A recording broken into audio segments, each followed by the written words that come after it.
Nakalusot sa Bureau of Customs ang tangkang pagpupuslit sa bansa ng poultry products na galing di umano sa China.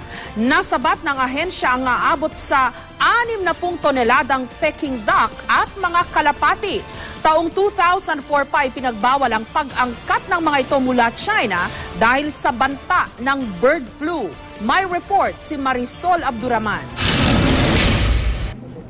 Idineklarang mackerel ang laman ng mga container van na ito.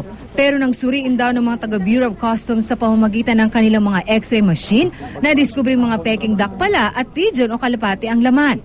Ang halos 60 toneladang kontrabando galing daw ng China.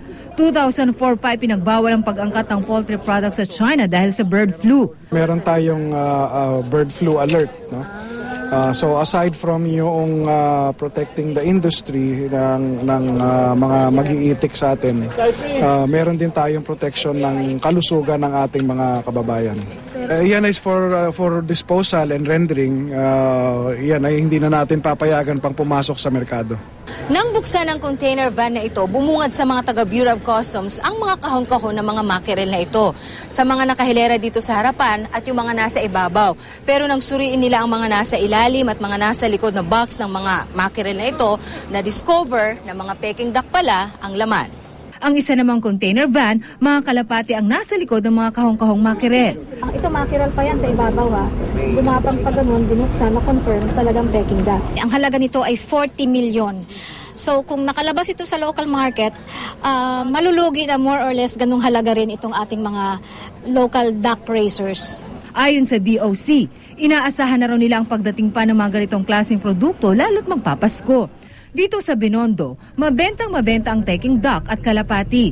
Gaya na lamang sa restaurant na ito, ang bestseller nila, roasted duck. Pero paglilinaw ng may-ari ng restaurant, ducks that you're selling are not from China.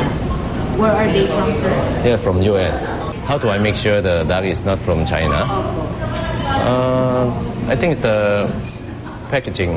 Maybe there's a different packaging. At kahit pa nagmahal ang mga ito, simula nang itigil ang importasyon sa China. Tinatangkilik pa rin daw ito ng kanilang mga customer, mapa Chinese man o Pinoy. Apela naman ng customs sa publiko, huwag tangkilikin ang mga smuggled na produkto. Marisol Abduraman, GMA News.